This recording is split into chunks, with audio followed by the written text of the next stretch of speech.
श्री स्वामी समर्थ. माझ्या सर्व स्वामी सेवेकरांना स्वामी माऊली आणि मी या चॅनलमध्ये तुम्हा सर्वांचे पुन्हा एकदा मनपूर्वक स्वागत. मंगलताईंचा अनुभव आहे, खूप सुंदर अनुभव आहे, शेवटपर्यंत नक्कीच ऐका. मी मंगला 20 नोव्हेंबर 2016 रोजी स्वामींच्या कृपेने मुलीला मुलगा झाला. पण बाळाचा जन्म झाल्यावर जशी सगळे बाळे रडतात तसा मात्र तो रडलाच नाही. बाळाची तब्येत सुद्धा खराब होती.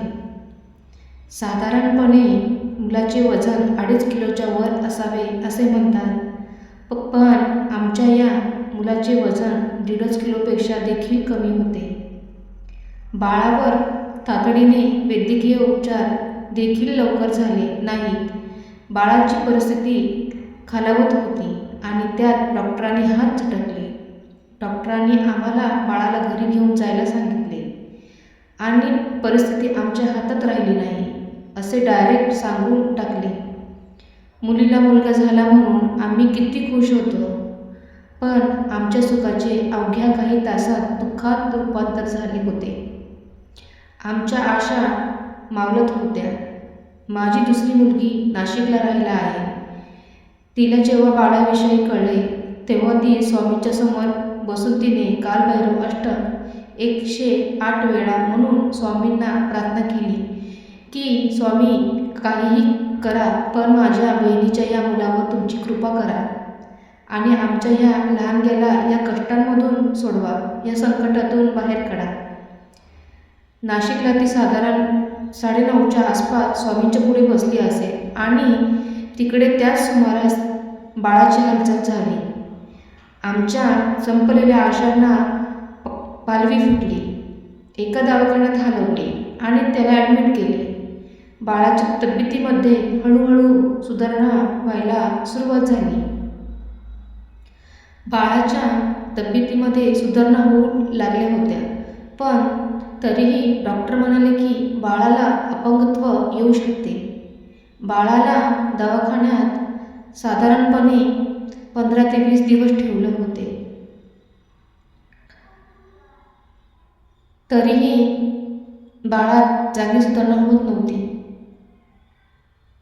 डॉक्टर देखील त्यांच्या मतावर ठाम होते. आमच्या पुढे आता काय करावे हा मोठा प्रश्न होता.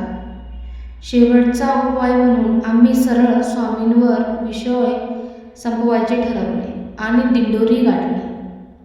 गुरुमाऊलीच्या चरणावर बाळाला घातले आणि सगळी गोष्ट त्यांच्या कानावर घातली. त्यांच्या तोंडून जणू माऊलीच बोलले. प्रसन्न चित्ताने ते म्हणाले की बाळाला काही झालेले नाही, याची तब्येत पूर्ण चांगली आहे, तुम्ही अगदी निर्धास्त राहा. या शब्दांनी आमच्यावरचे चिंतेचे सगळे ढग अक्षरशः नाहीसे झाले. आम्ही स्वामींचे आशीर्वाद त्यांच्या वाणीमधून घेऊन आम्ही घरी परतलो. आज या गोष्टीला जवळपास खूप वर्ष झाले. माझ्या मुलीचा मुलगा अत्यंत धडधाकट आहे. त्याच्यामध्ये काहीही कमी नाही. डॉक्टरांच्या सांगण्या सगळ्या शंका खोट्या ठरल्या. केवळ स्वामींच्या कृपा असल्यामुळे तो वाचला आणि तो आज खूप सुंदर त्याचं जीवन जगत आहे. आणि आता स्वामी त्याला सगळ्या संकटातून हळूहळू बाहेर काढत आहे. अशक्य ही शक्य स्वामींनी ही गोष्ट करून दाखवली.